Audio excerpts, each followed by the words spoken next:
Welcome to the USC channel here at the Voice of College Football. I'm Matt Zemek, along with Ethan Inman and Crashlet Collier. Michigan Week is here, and Michigan comes to Southern California. You know, usually when Michigan would come to Southern California, it would be the 1st of January, and these two proud blue blood college football programs would be playing for very high stakes. And make no mistake, this is a high stakes game, but it's not a Rose Bowl. It's not a granddaddy. It's not as though Michigan and USC have gone through 12 games and have proven themselves to be the best, and then they meet on the mountaintop in the Arroyo Seco in the shadows of the San Gabriel Mountains. You know, Keith Jackson talking about a USC Michigan meeting in January. It is in Southern California, but no, these teams need to prove they can reach the mountaintop. They need to prove they can be among college football's elite. Obviously, Michigan winning the national title 2 years ago, but that was Jim Harbaugh. Sharon Moore, a lot to prove. Bumpy ride last season. And for the Michigan fans watching here at the Voice of College Football, you know, I just pinch hit for the Michigan show. One host was in Vegas, so he couldn't host. And then the other host had the flu. And so get better, TJ. So I was pinch hitting. So I just did the Michigan show with Mark Rogers. But, you know, so Michigan fans looking in, you know, now we get the USC perspective. But like Michigan fans have reason to be worried about Sharon Moore, much as USC fans have reason to be worried about Lincoln Riley. So like this is a prove it game, both sides. Both teams have lost once, have been shaky at various points. Like, and we're going to talk about that Michigan-Wisconsin game. Like, if that is the version of Michigan which shows up this weekend, I think USC fans are going to be very, very happy driving home from the Coliseum late Saturday night in Los Angeles. But is that going to be the version of Michigan? We're going to talk about that too with Ethan and Crash. So, and by the way, before we get started, housekeeping. You know, Ethan, Crash, and myself, we've recorded a few more bonus cuts. So we've now recorded 4 of them. So you want to get that exclusive insider access to our bonus segments. You join at the middle Heisman tier or the top national champion tier for a membership on our YouTube channel here at the Voice of College Football. Also, Ethan modeling once again that snappy camo USC VOCFB hat. Go to vocfb.com/shop. You buy one of those USC caps. You don't need to get the camo. There's also classic black, and there are also shirts, and there's also coffee mugs and tumblers. Any USC brand product at the VOCFB shop supports our channel, supports Ethan, it supports Crash, it supports our channel, it supports the Voice of College Football. So you can do that. And finally, like USC Michigan Week, you want more USC Michigan talk, don't you? So $150 in super chats in this first hour, which is guaranteed. You always get a free hour from us, but $150 in super chats, you get a second hour of Ethan and Crash and myself on the USC channel as we preview this bad boy for week 7 of the college football season. Michael Jones, $1.50 super sticker from the Michigan channel. So thank you. Thank you for coming over here and contributing. So the first order of business from a USC standpoint. And again, I was on the Michigan show, so like I was trying to look at the game from a Michigan viewpoint, but from a USC standpoint, this game starts and ends with the USC defensive line. Didn't show up against Illinois, got pushed around, now has 2 weeks off. 2 weeks off to prepare, Ethan Inman, but also 2 weeks of hearing how inadequate it is. And like that's true. You know, that's not just haters hating. That's not throwing shade for the sake of being rude. No, that's an accurate critique. So Ethan Inman, what does the USC defensive line have for Michigan? Go through the nuances here. You know, what's the hope? What's the expectation? You know, what's being realistic about what this group can do? And what should be the ceiling in terms of its aspirations heading into this Michigan game? Sure. So first update, just like an injury update for everybody. Keyshawn Silver did practice today in pads, so that's a good sign. You know, they obviously want his veteran presence on this defensive line, so hopefully he can get in there and be a part of this rotation and play. And just on a broader level, I mean, obviously, Matt, as you mentioned, big letdown in the Illinois game. They kind of came out and really looked flat and didn't make any sort of difference. And, the only sack on Luke Altmaier was by a corner on a corner blitz. So really no, and it's not what we're used to, because we're used to seeing this defensive line put up big numbers in the sack column early in the season. And even when it wasn't necessarily a big number, like against Michigan State, they were still making like a difference in putting pressure on Aiden Childs. So I think, looking at this Michigan game, it doesn't feel like they need to sack Bryce Underwood a ton of times. I just think that they need to make him uncomfortable, because, he's not really a great pocket passer as it is anyway. He, a lot of the success that they had against Wisconsin was when he was getting outside of the pocket and he was on the move. He's somewhat elusive because he's decently mobile. So he's going to like make it hard on the USC defensive line to bring him down. USC's defensive line, though, does have a lot of speed, compared to like a Wisconsin defense. So I think that there's kind of an advantage for USC there. But just making Bryce Underwood uncomfortable, because ultimately, and, obviously being stout in the run game defensively as well, because, they can't, basically what USC doesn't want to do is what Nebraska did against Wisconsin, which is allow 3 players to have, over a 35-yard rushing touchdown, which is ultimately what sank the Huskers against Michigan. So I think that's like the worst case scenario for USC. And that's, what sank them last year in the Big House, as well as those big running plays. I think like Michael Jones said in the chat, Haynes for Heisman. I mean, he is a Heisman candidate at this point. He's a guy who I feel like is probably going to have a pretty decent day against this defense. And they need to like not be so, not get down in the dumps when he gets, a 7-yard run here, an 8-yard run there. They just need to not give up, the 20+ yard runs, not give up big rushing touchdowns, and kind of, limit him as much as they possibly can. I think like I said, I think he's going to get his a little bit here and there.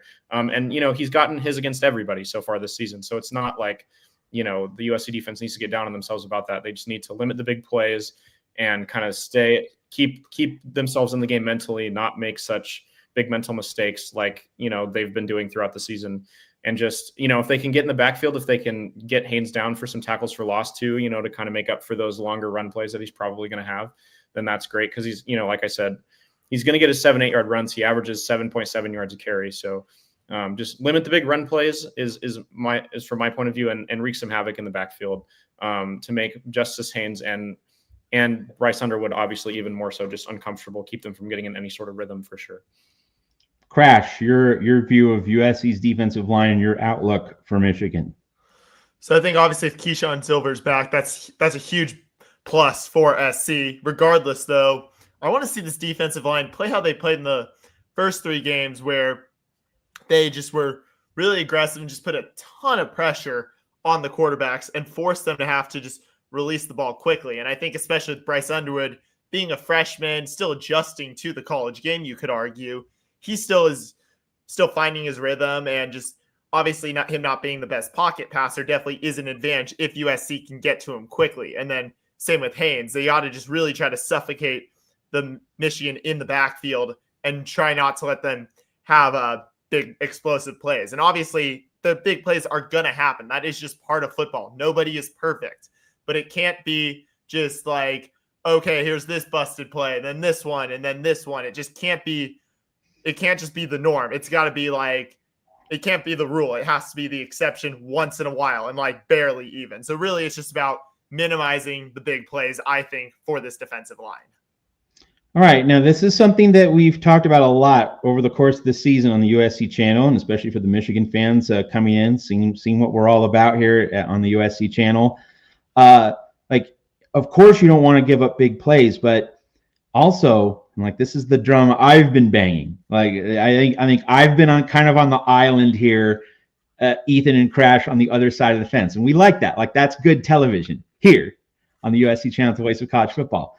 To me, the worst case scenario is Michigan getting those 6, 7, 5-yard, death by 1,000 cuts, 15 plays, 8 minutes, 80 yards. To me, that's the nightmare, because Jaden Maiava can't get on the field. And so there's this balance between, you don't want to give up the big plays, but you also need to be aggressive. you need to get after this. You need to throw some heat. You need that Roki Sasaki 101 on the outside corner. And, Dave Roberts, you should have put him in at the start of the 9th inning, right? But it's time for USC to throw its fastball. It's time for USC to come with the high heat. And that's been missing. So I don't want Michigan to drive 80 yards in 8 minutes. That's a nightmare, especially if Michigan's putting up 7 instead of 3. So Crash first, Ethan second. You don't want to give up the big play, but you do want to be aggressive, because USC has not shown that when it steps up in weight class, right, against Illinois, several notches better than Michigan State and Purdue, got shoved around. So if you're D'Anton Lynn, you can't just sit back and take it. You need to stir the pot. We remember that Pete Carroll, halftime adjustments, send that corner blitz in the third quarter, did that against Michigan in a couple Rose Bowls, worked out pretty well. So where's the chess move from D'Anton Lynn, and where's the ramp up in intensity from this USC defense? Crash first, Ethan second. So I think USC should definitely look at being more aggressive on defense, especially along the D-line, because like you just said, Matt, it's just, if you're just getting they're slowly beating you down, you can't have your offense on the field. Not to mention also your D's going to get tired too. They need their rest. So it's just, if you're getting beat down slowly, is that you could also argue as you're thinking, I was thinking, what about also the rest factor too? Because the longer you're on the field as a defense, you're also getting more tired too, which then makes it harder. And it's basically a positive feedback loop where it just then gets easier and easier as the defense just methodically just works their way down the field. So Crash. So let me just follow up. You don't want to give up big plays, but you don't want to give up the 9-minute touchdown drives. So what's the secret to kind of balancing those two? What does D'Anton Lynn, what does the defensive brain trust need to do in this game against Michigan? So sorry to get a little off topic there, but I think you weren't off topic. It's just that this balancing act has been a constant focus of our channel and our discussions this season. So how does USC strike the right balance? I think you maybe then, because of that, maybe you start aggressive and then you adjust based on each drive, how each drive goes. If, maybe you start with a couple, just come at them hard. And if they, you give up a couple 80-yard touchdowns within 20 seconds, then you look at that and then you adjust, I think is really what it's going to come down to. And like you said, Pete Carroll, he was great at those halftime adjustments on defense. So do you start strong and then based on what happens, then you change your game plan and figure out, all right, drive to drive, how do you scheme? Maybe if you're giving up too many big plays early, maybe you then roll it back a little bit and then try to, not be quite as aggressive. But I think you need to change something. So I think starting aggressive would be one way to do that. And before I throw it over to Ethan, Ethan, you and I have talked about specifically, make the quarterback rattled early, send that early message. But you also said, and I really agree with you here, it's not so much about sacking Bryce Underwood for USC. It's about confusing Bryce Underwood. And I would add, just don't let him scramble for big plays. I'm on record as saying when USC played Michigan State, Aiden Childs, he has wheels. And Michigan State just didn't have him run the ball nearly as much. So I am personally worried. I'm not going to speak for the two of you. I'm personally worried about Bryce Underwood as a scrambler and as a runner. So in that sense, you don't want to go all out, because if you just go pell-mell, you send everybody and you miss, well, then Bryce Underwood's going to run for an 80-yard touchdown. So that kind of sharpens the discussion. It adds a layer of nuance to it in terms of how does D'Anton Lynn balance appropriate aggression with lane integrity, staying home, being disciplined, and striking that balance that we're talking about between aggressiveness, but also, limiting Michigan's big plays. So I don't think aggression in this game is about selling out and trying to sack Bryce Underwood. I think it's about, selling out to try to stop the run and try to limit the short passes, because I think, the only real big passing plays that they had against Wisconsin was, a lot of like one-on-one throwing it up and hoping the receiver was going to go and get it. And I think that that's kind of Bryce Underwood's limitation, is you want to make him beat you with the long pass plays, because I don't think that he will. So I think in that's my kind of definition of selling out in this game. I just because like I said, I think the big disaster for USC defensively in this game would be giving up long rushing touchdowns, because that was ultimately what sank, Nebraska. That was ultimately what sank USC last year, because remember, they played a team that did not have a quarterback in the Big House. So I just think, and so I'm willing to, and also I'm willing to kind of put up with a little bit more of the death by 1,000 cuts in this game, just because Michigan struggles so much to score in the red zone, to score touchdowns. That was a big issue in the Wisconsin game. It's why the game was close for so long, is because they kicked, field goals. They couldn't score touchdowns in the red zone. So, and, Bryce Underwood only has three passing touchdowns on the entire season. So it's obviously, uniquely, especially a struggle for him, because Justice Haynes gets into the end zone, but Bryce Underwood doesn't seem to. So I think, and the USC defense also on the season has been somewhat decent in the red zone. They've gotten lucky a couple of times, like they did against Illinois, but also, they seem to come up with, especially Bishop Fitzgerald, some big plays in the red zone as well. So I just think, and in the Purdue game, that's kind of a strategy that worked generally, was, letting Purdue get kind of what they wanted, in the middle of the field. And then once you got to like the 30 and the 20-yard line, they were able to kind of get Purdue out of what they were trying to do. So I think, like I said, it's not as much about blitzing and sacking Bryce Underwood, but it's about, selling out on the run and limiting those short passes. Because if you can do that, I don't think Bryce Underwood's gonna beat you with the long ball. Yeah, so 7 in the box on a pretty consistent basis, at least 7, if not 8 in the tackle box. Certainly early on, that's going to be one thing we will want to see.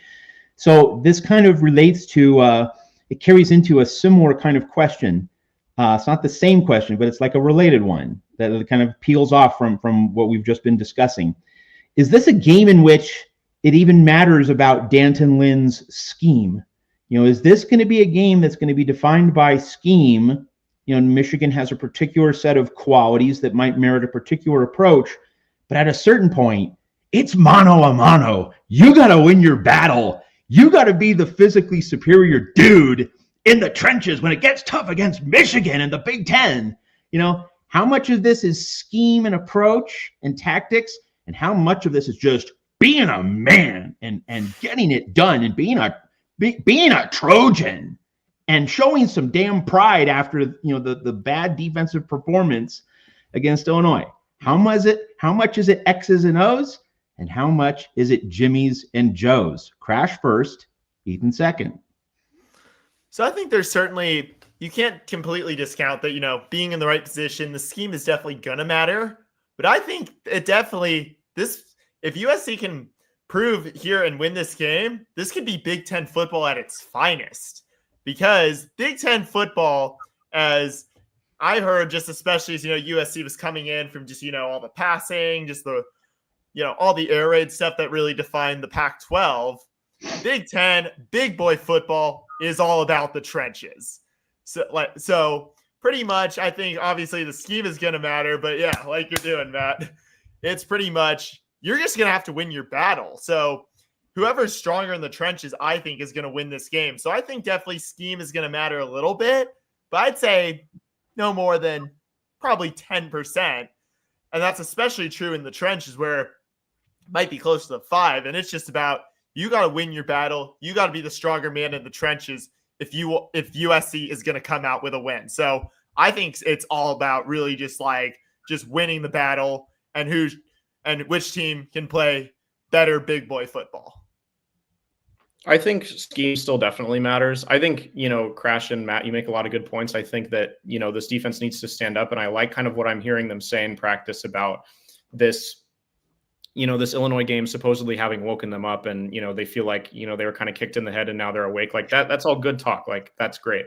But I do think that, you look at the Illinois game, you had, Kamari Ramsey out with food poisoning. Supposedly a couple other players were dealing with it, and none of them missed the game, but we're still playing and we're still dealing with it. And then you had just generally the other kind of personnel issues in the secondary. And, there was still, I pinned the loss on Danton Lynn because I felt like there was still just like a total failure in defensive adjustments and, kind of admitting where you were weak and playing to your strengths, which was they needed to, get to Luke Altmaier more because that was the weakness of the Illinois defense. They needed to blitz more. And we talked about how in that game, giving up the big plays and letting, if selling out and trying to sack Luke Altmaier at the cost of Illinois maybe getting a couple big plays wouldn't have been the end of the world. And they just didn't do it. So I do think that, the pressure is on Danton Lynn a lot in this game, especially after his failures in the Illinois game to call the right scheme. Because ultimately that instills confidence in your players too. Like if they're in the right spot a lot, then they're going to feel more confident. And if they feel confident about the play caller behind them as well, they're going to feel confident. So I just think, I think it's kind of 50-50 personally. All right, so we're continuing to talk about the matchup between USC's defense and the Michigan offense, which I'm on record as saying this is what's going to decide it, especially the Michigan offensive line against the USC defensive line. Guys, any one player, let's just focus on the defense. Any one player in the USC defense whom you're circling, you need to be the dude. You need to be the guy that picks it up, that elevates, that really changes the vibe and the results and the standard of quality for this defense, because it was pathetic against Illinois. I think that word is merited, even with the injuries in the secondary.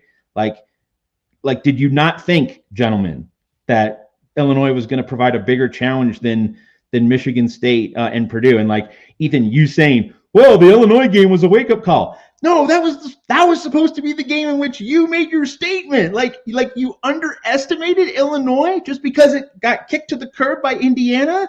Like that depresses me. That depresses me to hear that.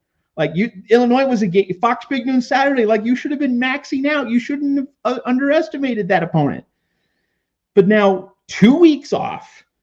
Once again, to hear how bad they are, to hear how inadequate this Trojan defense is. If you had to pick one or two guys, who are you pointing to? Who are you looking at? Ethan first, Crash second. I think I'm circling the linebacker room. I think, Eric Gentry is supposed to be kind of the dude on this defense, and he's been the dude for most of the season. I thought that he didn't play a great game against Illinois. He forced the fumble at the end, but it was kind of, a lucky play in some ways. And just generally, like over the course of the 60 minutes, didn't play well. And then contrary, I thought that, it was a pretty good game for Desmond Stevens. I thought it was maybe his best game of the season. So I think if they can both be at the top of their game, especially like I said, like I think, you're going to need them to kind of, if you need them to be smart about how they're containing Bryce Underwood, like if he's scrambling, you need them to see that and kind of snuff that out.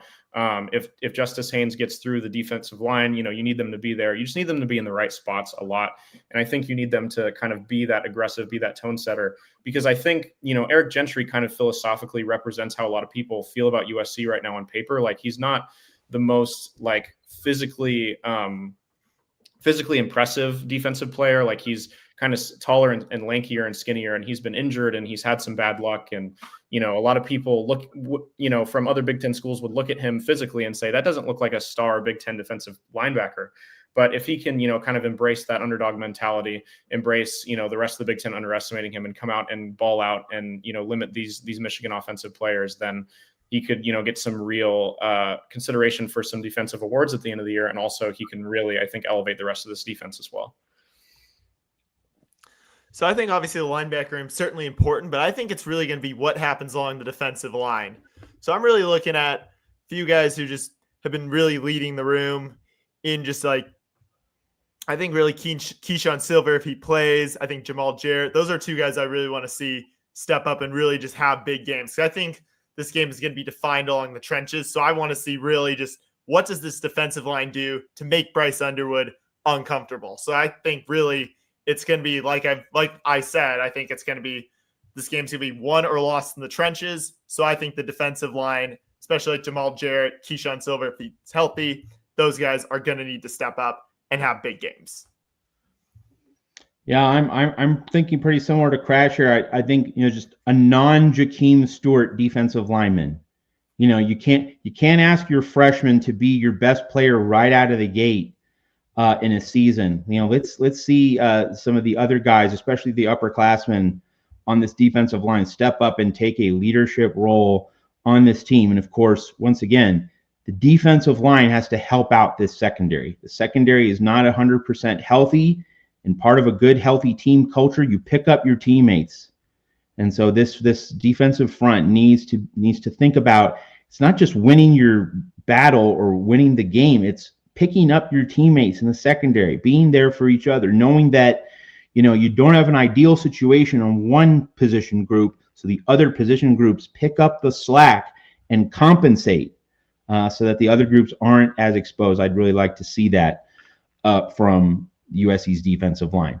All right, we're going to get to the offense in a little bit, but another, I think, really important aspect of this game, we use this word all the time on our show, and it gets used all the time in modern college football conversations: culture. The C word. It gets thrown around a lot. And to me, and I want to get your opinions, of course, on this, but this is a culture game. And it's a culture game not just because it's USC versus Michigan, battle of blue bloods, and you in the spotlight, prime time, in the Coliseum, all that stuff. But it's also because USC had the previous week off, 2 weeks off. So after 2 weeks of all the chatter, all the noise, all the negativity, do these players fight back? Do they show a spine? Does the coaching staff show that it can fix these longstanding problems and bugaboos that have just been, getting in the way of this team's progress? If you have a good culture, now, plenty of Michigan fans here, of course, and Michigan might play a great ball game, and that could happen. And sometimes it's like Federer and Nadal at Wimbledon. You can play the match of the century, and the other opponent could be a little bit better. And and if that happens, you say, tip your cap, too good. I played a great match, but you were just a couple points better. Sometimes that's sports. Sometimes that happens. You give it your best, and your opponent is somehow better. Hey, good match. And you shake hands at the net, and you just respect the hell out of your opponent for a job well done. But USC against Illinois, Illinois played a solid game, but not an incredible game. And USC did so many things to sabotage its own effort. That's the thing. You can accept losing if Michigan plays an A+ game again, and it might, but you certainly, if Michigan plays a B- or B level game, solid, but not spectacular, and you're USC and you can't get it done after a week off with 2 weeks to prepare, and after all the negativity that's been flowing through the program, if Michigan is not at its best and USC fails to win this game, that would be, to me, a searing indictment of the culture Lincoln Riley has at USC. So, Ethan first, Crash second, your thoughts about the culture of the USC program and how much you see this game as a central measuring stick and identifier of, like, this will be definitive proof of what the culture of Lincoln Riley is at USC in 2025. Like, is this the game? Forget about Notre Dame, forget about Oregon. This is the game that takes the temperature of the USC culture in like a lasting kind of permanent way? Or do you think, it's still kind of early to say that? I need to see how the game unfolds, and maybe Notre Dame or Oregon might be the more defining moment. Do you think this is it? Do you think this is the moment for USC season? Ethan first, Crash second. Yeah, this is the moment for USC season, and there's two reasons why. Number one is because it's at the Coliseum.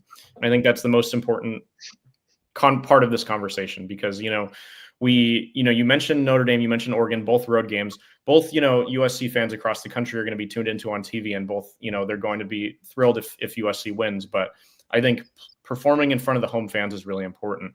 And I think, you're going to get a lot of trash talk. I've seen it in the chat today. Sharon Moore even came out and said, like, oh, the Coliseum is going to be sold out, but it's because it's Michigan. It's not because it's USC. So, and there's going to be a decent amount of Michigan fans at the game, I'm sure, but there's also going to be a lot of USC fans at this game.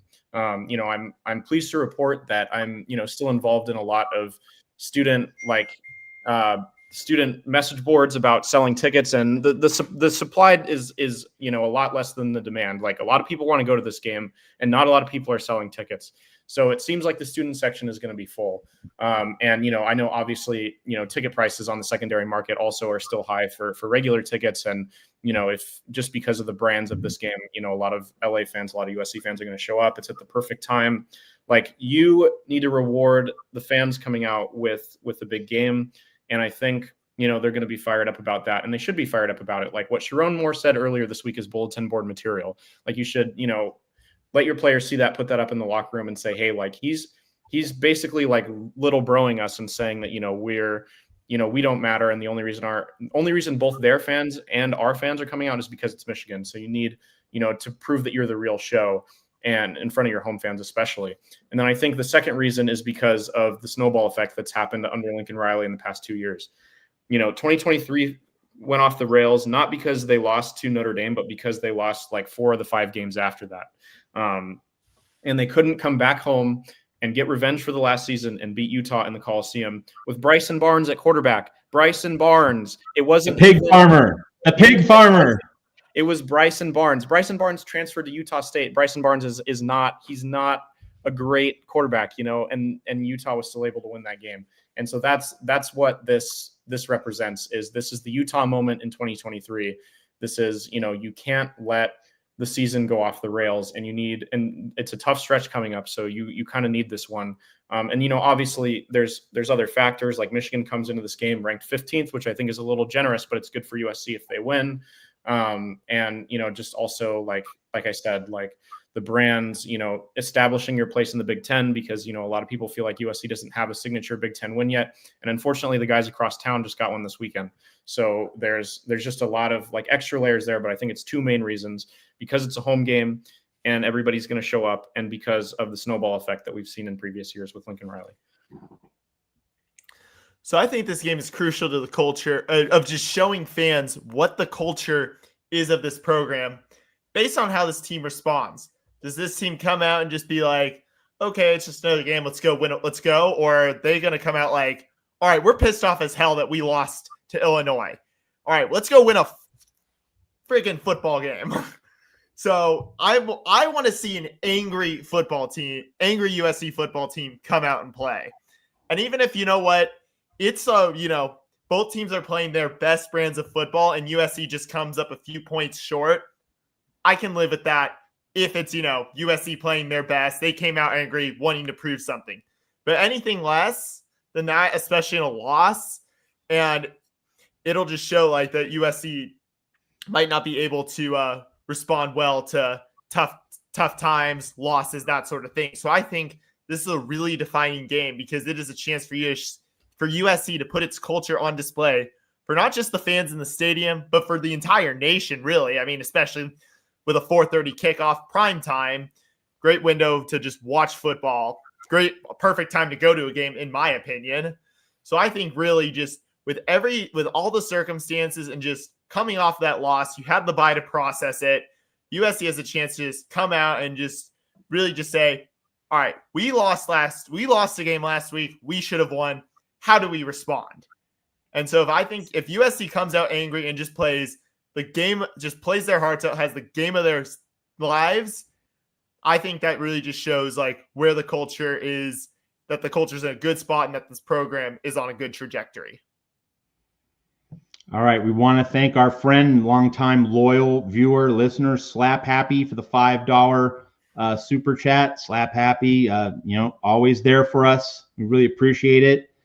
And that takes us into our break. We're going to talk about the offensive side of the ball, Jaden Mayava and the USC offense against the Michigan defense on the other side of this word from the voice of college football. We'll see you in a minute. College football is even more exciting when you've got some action on the line, and the games are even better when you're cashing in. And the voice of college football is the place to be to get the greatest value. Start with my picks. 75% against the money line, 58% against the spread, and I've got a 40-plus year track record. 11-0 in the college football playoff for me last year against the money line, 8-3 against the spread. And I'm just the warm-up act. Steve Merrill of Wager Talk is our ace in the hole, show stopper. 7 years with the voice of college football, over 30 years in the industry. Steve gives us analysis on all the big games, but you can't miss Steve's weekly under-the-radar pick. 28-12 against the spread the last 3 years. You also get picks from some of our top analysts here at the Voice of College Football, including Corey Bratta, Matt Zemek, and Steve Dace. Check out those numbers. Become a YouTube or Patreon member for just $99 per month. Go to the main channel on YouTube, click join, and then select the betting tier. Do the same thing on Patreon. Make 2025 a winner now. And Mark Rogers' national show at the Voice of College Football, Monday through Saturdays, 10 p.m. in the East, 7 p.m. in Los Angeles, and the rest of the West. So stay tuned for Mark Rogers 6 nights a week, just not on Sundays, but every other night here at the Voice of College Football. And so we remind you, if you join our YouTube channel at that middle Heisman tier or that top national champion tier right there, you get insider access to our bonus cuts, our extra bonus segments that Ethan and Crash have been turning out. So that's one way to support the USC channel. And then the other one, the VOCFB caps and all the merchandise as well, shirts on down the line. You get a USC capper shirt. It supports our channel. It supports Ethan and Crash and myself.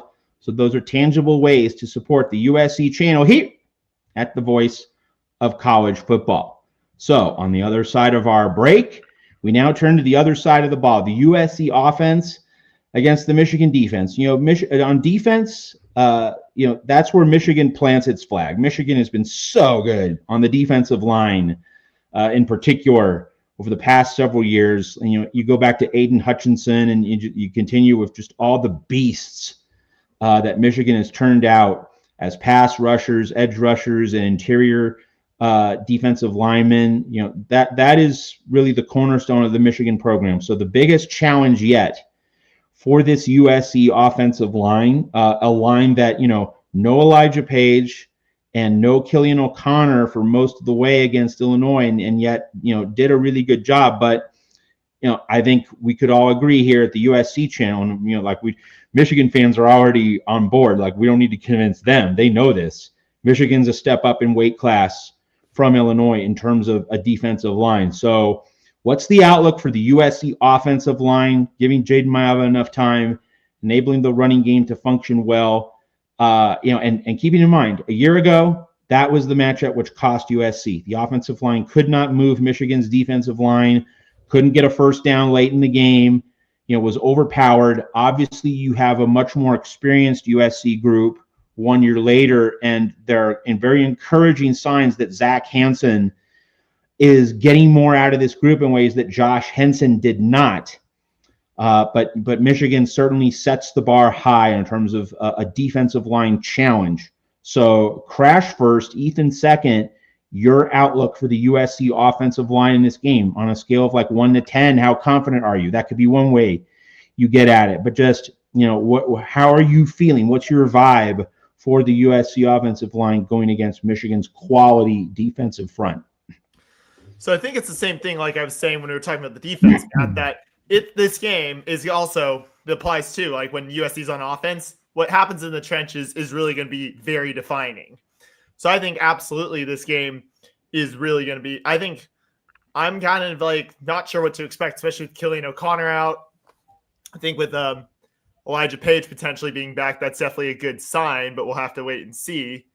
That being said, though, I think really I'm a little worried about, can they, keep the penalties down? And especially, can Je'Andre Reed just know that, especially now that he knows that he's going to be, the starter for foreseeably, I think the next 2-3 games, it seems like, based on the reports coming out about O'Connor's injury, that I think he's going to need to really have to focus in and really just make sure he doesn't have any bad penalties or mistakes. Because that, I think, was one thing that certainly hurt. I think definitely having Page back will be stronger. So I have confidence in this O-line, but I am just certainly just a little worried about how Je'Andre Reed fits in, just because of how sloppily he started, how sloppily he was when he came in. I think he just, especially with that, wiped out that trick play that was, would have ended up on everyone's phones for probably still, if, you know, it hadn't been wiped out, we'd probably still be seeing something in our feeds still on Instagram and stuff. But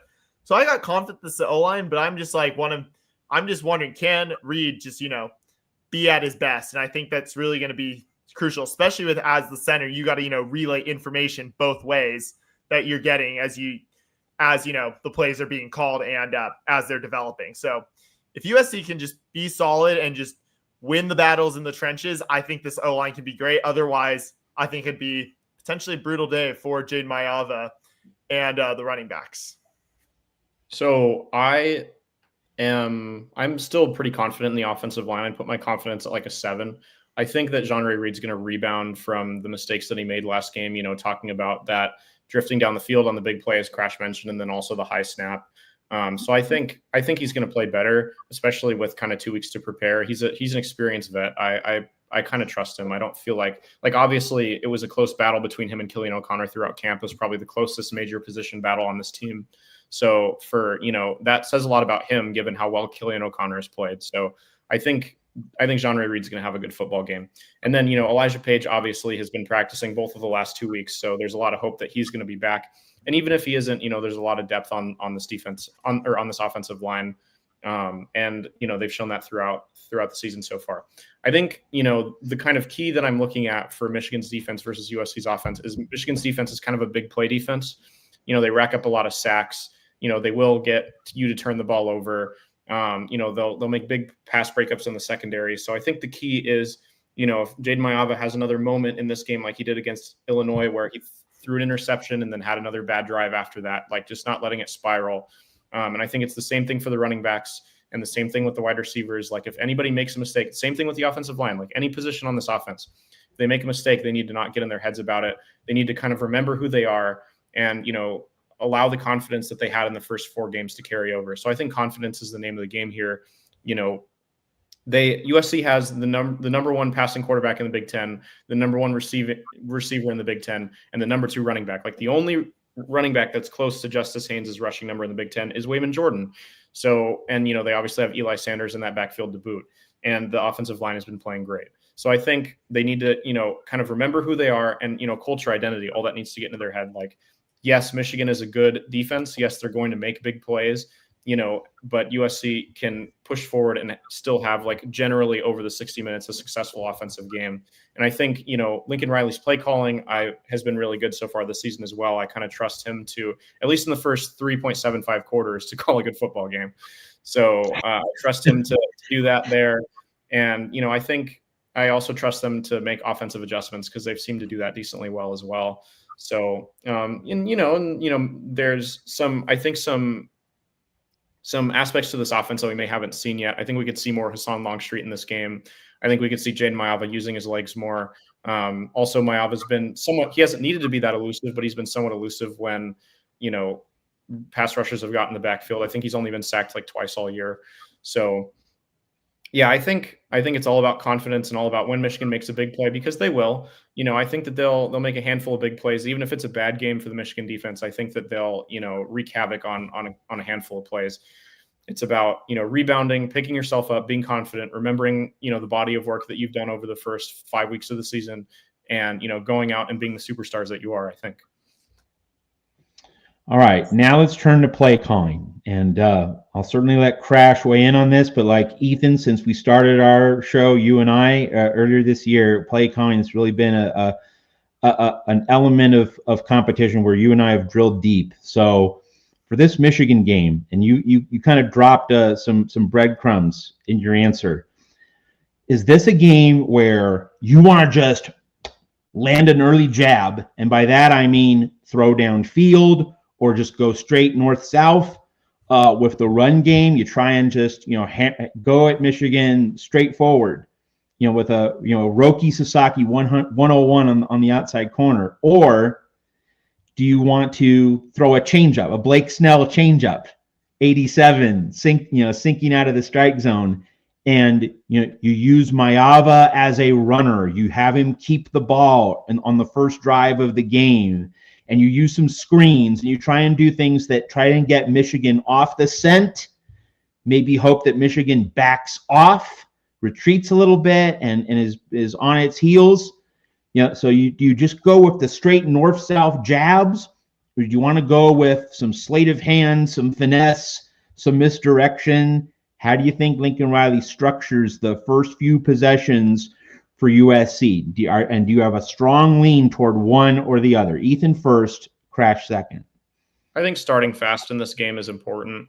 I wouldn't say I necessarily have a strong lean, but if I had to, because I think that, USC has so many different ways that they can attack a defense on offense. But I think if I had to pick, I would say, try to go north-south and try to land those jabs early, just because I think, based on the Wisconsin game, based on how I know Michigan plays football, I think it's bad news for USC if they're struggling to score early in the game, even if their defense is playing well. And this game, is low scoring and close late. I think that that's a bad, very scenario that would make me very nervous. I think you want to land a punch, you want to send a message, because I think Michigan starts kind of slow. And I think that it's when the game is close in the end and, they have limited your offense that they're able to pull games out. So I think, it's in USC's best interest to, like I said, and it builds confidence too. Like if they get a long touchdown early, just goes out and proves that you can score on this Michigan defense, and you can overcome the kind of the talent they have on that side of the ball. So I want to see them attack, and I think everyone in the USC fan base would take that outcome, obviously. But like I said, not a super strong lean. I trust, Lincoln Riley's judgment on this one. I think you need to start out aggressive. Just start with the fastball. I think both just the explosive throws and also just run it just straight north-south, especially just because running is just being able to run the ball well in the Big Ten is key to winning games, is what I've heard. Especially as that's what I've learned is, from covering Big Ten football to just observing in the past, just how those, can you just run the ball and can you start out strong? So I think I'm not opposed to USC changing up, especially in the middle, but I think USC just needs to start strong and send a message that they're here, that this is their time, and that Michigan's in for a long game. So I'd like to see USC just start out strong when they get the ball. Yeah, one of the things when I was doing the Michigan show just an hour before coming on here to the USC show, Michigan fans are really, they place a lot of faith in Rod Moore in the secondary, and that when he's on the field, everything comes together. The pieces fit for this Michigan secondary.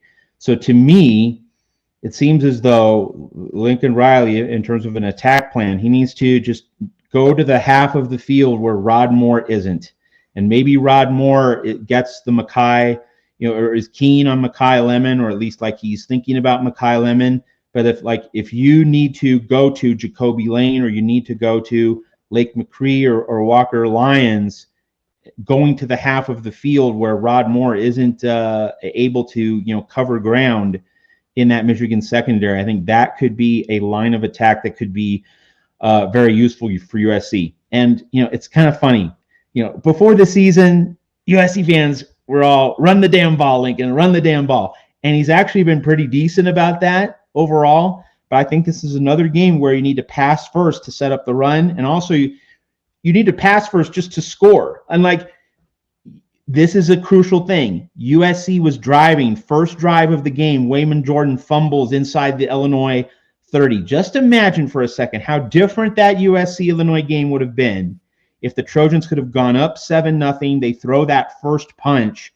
And this is life with Lincoln Riley. The margins are small. If you commit a crucial turnover, you can just send the game spiraling in the wrong direction. If you don't get the early lead, you're not dictating the way the game is played. But if USC can get that first touchdown, then the game, Michigan has to think a little bit more. Certainly, as we get into the third quarter, if USC is leading by 7 to 10 points in the third quarter, the ability for Michigan to stick with the running game with Justice Haynes, it just becomes a little bit a tighter box. It becomes a more difficult challenge for Michigan to emphasize the ground game. And if so, USC getting a lead, it just sets up the game style and the parameters of competition so much better for the Trojans. So that is part of this notion of throwing the first punch. If USC gets up 7 and especially 10, and I'm not predicting that, I'm just saying if It really just sets up the game the way USC wants it to be. All right, so now we talked about offensive line. We've talked about play calling. Now let's go to Jaden Maiava.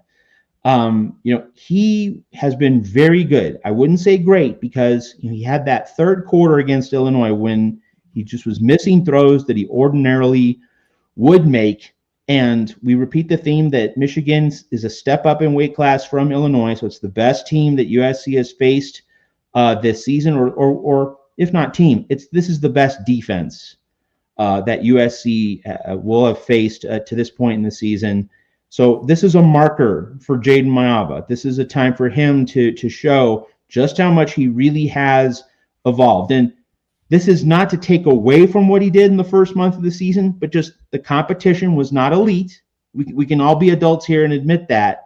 So now he comes up against a gold standard defense. Ethan first, Crash second. How confident are you in Jaden Maiava going up against Michigan? Primetime, Coliseum, MVC, all the bright lights focused finally upon him. And with 2 weeks to prepare, it could be something that puts him in the best possible situation, but it's 2 weeks to think about this game. And maybe this thing gets in his head and he gets rattled. Lots of scenarios in play, but where are you with Jaden Maiava going into Michigan? Ethan first, Crash second. I think I am still confident in him. I'd put my confidence in him also at like a 7. I think my confidence in him, though, actually stems more from my confidence in Lincoln Riley, because I think, his growth as a player has a lot to do with him, but it also has a lot to do with Lincoln Riley. We know about the way that Lincoln Riley develops quarterbacks. And I think, there's a significant moment in the Illinois game. He obviously had that one bad drive. USC, kind of goes 3 and out as people would not have liked. And that ended up playing a crucial role in them losing the game. I pointed out his body language in that moment, thought it wasn't great, went out and kind of played nervous. And I was like, and it kind of even more, I was like, well, that body language, that's kind of worrying me.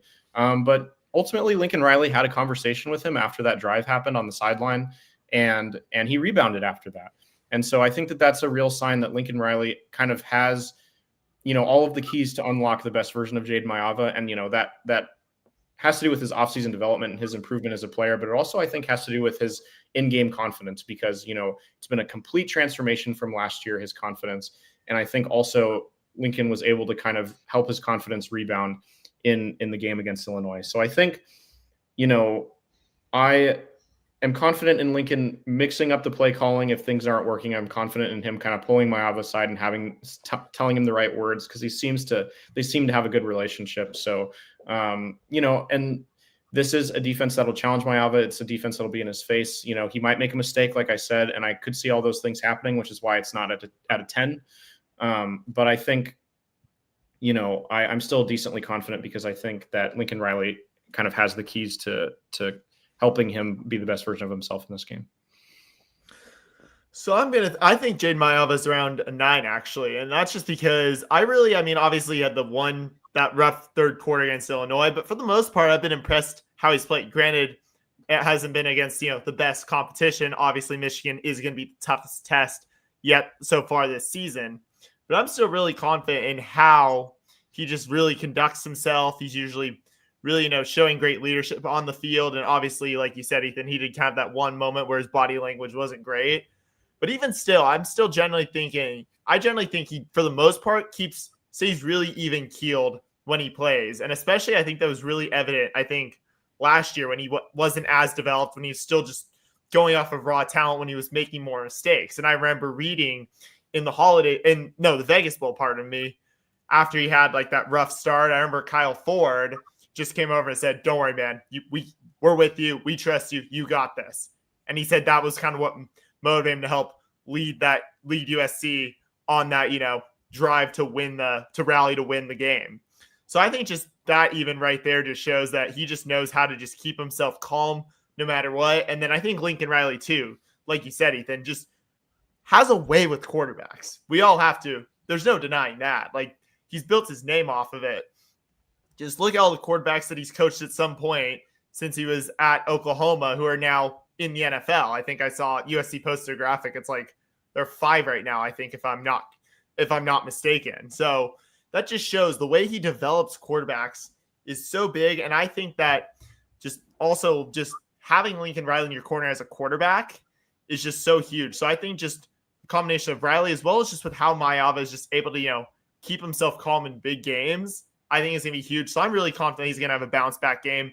And I was still impressed with him, even just obviously that third quarter wasn't great. I think there was certainly some stuff with the O-line where he looked like he was scrambling a bit for his life. But other than that, I've been really impressed in the entire year. So I'm really confident he's going to have a big game on Saturday. One other subplot before we get to game predictions and our final thoughts. The Illinois game had the backdrop of, Illinois was coming off an absolutely terrible performance against Indiana. And we discussed, Illinois is going to be mad. They're going to have a chip on their shoulder. They're going to be angry. They're going to come out with something to prove. Now, Michigan wasn't terrible against Wisconsin, but wasn't really that good, right? This was a 17-10 game in the fourth quarter, and Wisconsin might be 18th in the Big Ten. And if you do your quick math, that means last. Wisconsin might be the worst team in the Big Ten now that UCLA has shown a pulse, right? And Northwestern beat UCLA. So, Wisconsin might be the worst team in the Big Ten, and Michigan let Wisconsin hang around for, about 50 minutes in that game. Now, was Michigan ever in danger of losing? No. And was the Michigan defense strong after Wisconsin's first drive touchdown? Yes. So, Michigan did some things solidly and well. But overall, it was not the most put together, convincing performance. And, hey, I've been covering college football for almost 25 years. I know it when I see it. Michigan was looking ahead to USC. Let's just put it out there. And I think a part of, that Illinois-Indiana game, it was a big game, but, Illinois really brought its A game, or it brought its best for USC. So I'll sense a trend around here, gentlemen. People look ahead to USC. People treat USC as the really big game on their schedule. And to USC's discredit, no one on the Trojans seemed to grasp that Illinois was going to put all of its eggs in that basket and treat the Trojans as their Super Bowl. How you could not think that way blows my mind. But that's Lincoln Riley being inadequate. But now we have another setup where the USC is going to look at the game film and is not going to be impressed by what Michigan did against Wisconsin. But you can't allow that to dictate your level of focus, or you can't allow that to dictate your level of confidence. When you look at film, you can say, okay, there's an opportunity for us to do well, but the mental energy shouldn't be, oh, we got this. You don't think that way as an athlete. It's, this is what we have to do to make it happen. This is what we have to do to take advantage of this opportunity. It's not, oh, we're going to beat these guys, and it seemed as though USC treated the Illinois game that way. So this Michigan game is a second chance for the Trojans to approach the game the right way, to look at film, to see all the mistakes Michigan's offense made against Wisconsin and say, all right, if we do our job and if we play up to our potential, we have an opportunity to do well. But no one should be overconfident. So what are you expecting from Michigan? I'm expecting Michigan's best game. I'm expecting Michigan to come roaring out of that tunnel, and it's a matter of USC meeting that challenge. But let's just briefly touch on what you saw from Michigan against Wisconsin, what you're expecting from Michigan in this game, and how USC tries to not be overconfident, but to be truly prepared and to approach that question the right way. So Crash first on this one, and Ethan second. So I think just with this game, obviously, like we've been saying, Michigan, obviously, they weren't really in danger of losing, but it definitely took them a moment to get going. You especially saw Wisconsin is able to hang around them for kind of the first half, really, before the Wolverines really kind of were able to, kind of extend it and stretch the margin of win to a comfortable amount to where they kind of could just, kind of cruise control their way through it. But at the same time, that just shows that, yeah, maybe they were looking ahead to USC, but they were able to win pretty comfortably doing it still. So that shows, even by looking ahead, that they're still really well focused for this game. And especially it's different too, because obviously Michigan was at home. They had the benefit of fans, but now they're going on the road. And while there will definitely be a lot of fans there, they're not going to there's going to be more USC fans there. That's just how games work. That's just how home games are. When you're the home team, you're generally, unless you're UCLA, I guess, gonna have more fans than your opponent. And the same is true when you go on the road. More of your opponent's fans are showing up. So I think just with how Michigan played, I think it was decent performance, but still not great. But that said, I think it's still definitely, I think they're going to be better this week. I think they're obviously looking towards USC. It's a big matchup.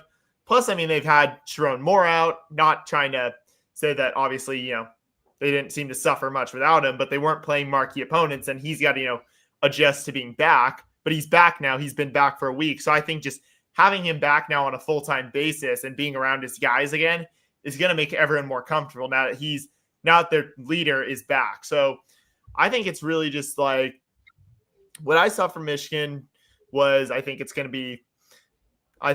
not exactly the most impressive game, but I think they've definitely could be more impressive. And I think that's what's probably going to happen on Saturday. So I do expect close to Michigan's best. I don't know if, this is a game, to be fair to Michigan and all of their history, that means as much as per se like the Ohio State game at the end of the season.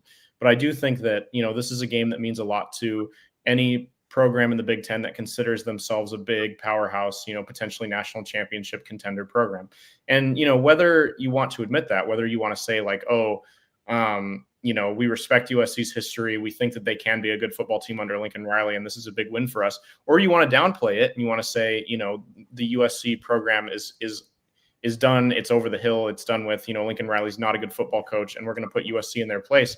Either way, like, this is a big game for you. This is a culture-setting game for anybody. I mean, USC is with all the history that it has, it's just one of the big brands in college football. It's the way that it is. It's the way that it always will be. It's kind of like the Lakers in basketball. Like, the Lakers can be bad, and beating the Lakers still matters. It's the same with, the Celtics. It's the same with, you want to talk about baseball, beating the Yankees, like any of those teams that have had a prominent era of success, beating them matters, and beating them at their place matters. So I think that, there's a lot of intrigue there, whether you want to take the approach of like, I'm a Michigan fan and I'm nervous about USC, or you wanted to kind of, take a little bit of the approach that they're not all that. And I think, Sharon Moore making the comments that he made also goes to show that this game matters to him, matters that he, kind of wants to set the national narrative about what the kind of program that Michigan is compared to the program that USC is. So it is a big game. And I think, Michigan is going to come out and treat it as such. There's a lot of Rose Bowl losses to avenge. There's a lot of, like I said, it's just a brand. It's a brand that carries significance, even if the team isn't as great, whatever year that it is. So, and I'm sure a lot of Michigan fans are going to show up, and the Michigan players are going to want to perform for them. I'm sure that they're going to want to, perform in front of the USC fans as well, because like I said, I do believe there will be a lot of USC fans at this game. And I think that, Michigan fans are going to want to keep them lukewarm and send them home unhappy and send them with a bad taste in their mouth, not wanting to come to the Coliseum again, so that in the future, when Michigan comes again, Michigan fans really can outnumber USC fans.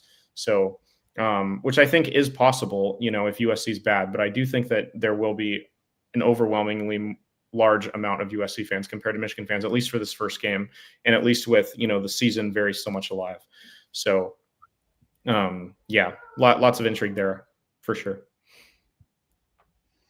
All right, and we've reached the end of the line. It's time for predictions. I'll lead off with mine.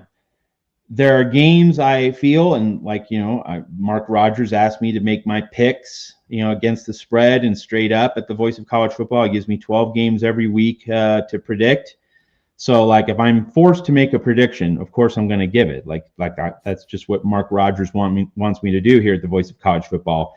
But, again, from a betting standpoint, this is just timeless betting advice that you don't bet on hunches. You don't bet on guesswork. You bet on you have a strong angle, like you've done your homework. You know what the inside read really is on a game, and this is how it's going to go, and you have that certainty. That's when you bet, when you have that angle. I don't have an angle. I don't have any clue about this game in terms of who wins, how it's going to go. I do think Michigan was looking ahead to USC against Wisconsin, so I do think Michigan's going to play with its best effort. Maybe Michigan might not be precise, but Michigan's going to be tough, is going to be physical, and I don't know if USC is going to be able to meet the physical challenge that Michigan presents. I think if there was one thing I'm relatively confident about, but not 100%, it would be that this is a one-score game. That the winner is going to win by 8 points or fewer, because this is typically how these games have gone for USC in the Big Ten under Lincoln Riley. That the game might pinball around in a million different directions, but at the end, it's a one-score game. But whether USC wins or loses, I have no idea. Gentlemen, your predictions. Crash first, Ethan second. This is certainly a tough one, especially pointed out a lot of good reasons. I think, this game could go in a lot of different ways based on what we've seen before. That said, though, obviously, I think it's going to be a close game. I think it's going to be whoever wins is going to win by less than 4, and I think USC is going to find a way to pull out the win, but it's not going to look pretty, and I think it's only going to be by a point. I don't think I don't think USC is going to cover the spread, which, as I'm checking now, according to ESPN Bet, is now 2.5. So USC 2.5 point favorites. So I don't even think they're going to cover that. So I think USC is going to find a way to win. I'm confident that this team is going to come out angry and with something to prove. But I think it's going to be a game that comes down to the final play, with USC having to just do whatever it takes to just finish the game with the lead when the clock hits 3-0 at the end of the fourth quarter. So I agree with Matt. I wouldn't put any money on this game. I think that that's because this game could have so many different identities, to be honest with you. I think that this could end up being a defensive battle, because I think, the Michigan defense is really good, and I think the Michigan offense could also struggle. And the USC defense could come up with some opportunistic plays to kind of keep the score low on the Michigan side of the ball. So I think that, and Michigan also being on the road, and them being a run first offense, there's a tendency to do more conservative play calling. And so I think that this could be a low scoring game, in one aspect. And I also think this could be a shootout. I think you could, have USC's offense doing whatever they want, but Michigan's offense keeping themselves in the game, with big running plays from Justice Haynes and the whole crew. So I just really don't know the direction of this game. And I think that's why I wouldn't put any money on it. I think the one thing that I'm confident in is that this is not going to be a Michigan blowout. I actually, if you asked me if I had to put money, if I had to choose between putting money on a USC blowout and a Michigan blowout, I'd put on a USC blowout over a Michigan blowout, just because I think USC, even last year, even in a year where they dropped a lot of Big Ten games that they should have won, they were a much better team in the Coliseum. And I think that is going to be the case here. I think that that's going to do wonders for their confidence, for their comfortability. Like I said, Michigan fans in the chat tonight have done a lot of talk about how many Michigan fans are going to be at the game. I think you kind of saw the max amount of fans that of Big Ten fans you were going to see at a game last year with the Nebraska and the Penn State games. I don't think there's going to be more Michigan fans than that, because I think USC fans are really excited about this game, have been excited about this game for months. It's kind of the big home game of the year. So, and I think, they're more excited about this game than UCLA, even though UCLA is kind of the rivalry game because UCLA is so bad. So, either the expected outcome happens and USC runs away with a blowout, or, by some, Penn State manner of shock, USC loses and USC fans aren't happy with that either. So there's not as much excitement there as this game is. I think this game carries a lot more significance this year. So this is the big home game. And like I said, regular fans are going to show up. Season ticket holders are going to show up. Students are showing up. Like, that is directly supported by the evidence I've seen so far. So I that's going to add to their comfortability as well. Like, I'm more confident in USC being so comfortable if the offense puts up a big number while the Michigan offense struggles than, like, Michigan running all over USC and USC laying down and dying. I don't think that's going to happen. But like I said, just not a game I'd bet money on because I think there's so many different directions it could go. 100% agree. So, folks, we had last Sunday off because USC had the weekend off. But, of course, with a game on Saturday, we're back at you on Sunday, 5 p.m. in the West and Los Angeles, 8 p.m. in the East for our Michigan postgame show. We don't do postgames right after because all of us are super busy and involved with professional obligations on Saturdays. But we all come together Sundays at 5 p.m. in LA. For our day after postgame show. So you can join myself, Ethan, and Crashlet Collier for our Michigan postgame show Sunday, 5 p.m. Pacific time. A reminder, bocfb.com/shop. Get that camo cap or just the classic black USC cap. It supports the channel. You can also get shirts, coffee mugs, tumblers. They support our channel. The other way you can really help is go to the YouTube page, the USC channel at the Voice of College Football. Join at the middle Heisman or top national champion tier. You get those bonus cuts. We've now done 4 of them. We're going to keep doing them. Crash, Ethan, and myself. You get insider exclusive access to those bonus segments here on the USC channel. So, Michigan week, a defining moment for this USC season. We can't wait to talk about it with you. And by you, we're not just talking about USC fans. We thank all the Michigan fans coming over from TJ and John's show that I pinch hit for with Mark Rogers. Thanks for joining our chat, making it very lively and robust. Russ Campbell getting in a little jab there, kind of just wanting to stick it to some Michigan fans. Again, it's been very lively in the chat. The back and forth between USC and Michigan fans. We love that. And so Michigan fans and USC fans, one and all, come join us Sunday, 5 o'clock Pacific, 8 p.m. in Michigan and the rest of the East. So for Ethan Inman and Crashlet Collier, this is Matt Zemek. Thanks for watching and following the USC football here at the Voice of College Football. We'll see you on Sunday. Fight on against Go Blue.